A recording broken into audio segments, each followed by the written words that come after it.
This is Rishi Kohli. We are here with another episode of Incredible Insights. I will talk today about the market views, sectors, and long-short strategies related to the markets. As you all know, Indian equity markets have broken out to all-time highs, and the question on everyone's mind is where next?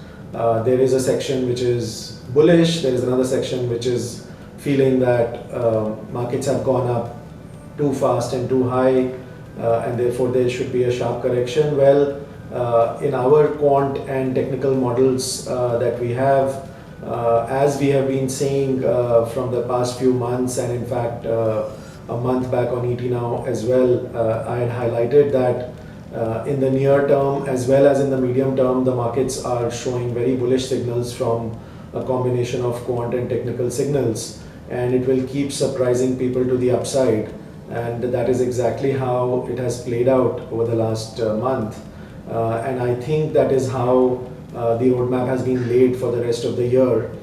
So while the last 1,000 points on the Nifty index has definitely been quite sharp and a vertical rise, which warrants some halt and some consolidation at some point, but I think there is enough people left out. So for example, the HNI participation from 19 to 20,000 has been very, very poor.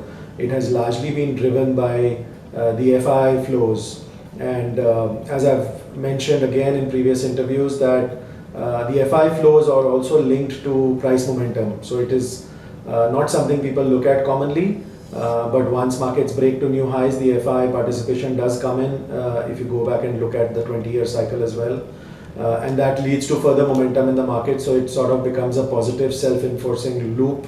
And then because HNIs or retail has missed out, as soon as there is a 2-3-5% correction in the market, they come in to buy because of the FOMO feeling and support the markets.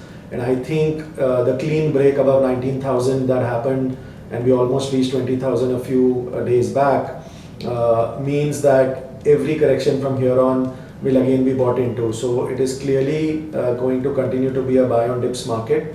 The other important point is that we have been consolidating from October 2021, and we've broken out basically over the last 2 months, whether you look at the large cap index, mid cap index, or small cap index. Between May and this month, July, is where the different indices have broken out to either new highs or crossed very significant resistance levels, which also means that after a 1.5 to 2 year sideways consolidation, if the markets are breaking out, then that is a very, very healthy signal, and that clearly means that the next 1.5 years at least is going to be quite bullish for the markets overall. The other point is on the sectors. So obviously there is very healthy sector rotation that has been happening not only in the recent few months but overall even since October 2021. So in fact that was one of the big signals that we had at our end, because when there is healthy sector rotation happening in the markets, that is actually a healthy signal. It is a signal of healthy and positive markets. So which is why also we were confident that this is more of a consolidation in the overall uptrend in the long term for the Indian markets, and in line with that the markets have broken out as well, and the healthy sector rotation continues, which is a very healthy sign for the market. So that can be tracked. The moment that sector rotation stops happening, I would be a bit more concerned about markets, but not currently, and because the sector rotation is continuing to happen. Currently the sectors which are looking more bullish than the others are banking, auto, the PSE index, infra. So some of these are looking very, very bullish. Things like auto that have already moved very sharply in the last few months may halt for a month or two again for consolidation. But again, the sector rotation will keep happening, and these 4-5 sectors, including pharma, I forgot to mention. So all of these should continue to rotate batons while leading the markets higher.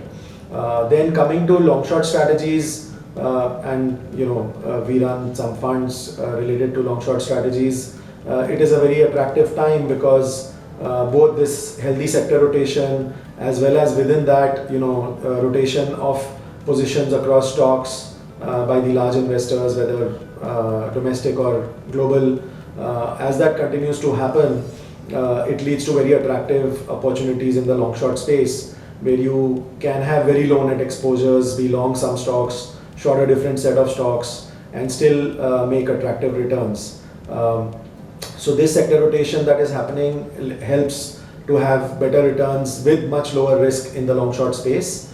And the second point is that the correlations have been very low across all the stocks. So if you look at the various stocks in, say, even the Nifty 50 index and their correlations to the index, then that average has been very, very low, which again both points to a healthy bull market, as well as means that the opportunity for creating alpha by stock selection is very high currently, which also means that if I can pick the right set of stocks on the long side and the right set of stocks on the short side, then that can lead to very attractive outcomes. Secondly, on the option side, the index options market volumes have gone very, very high.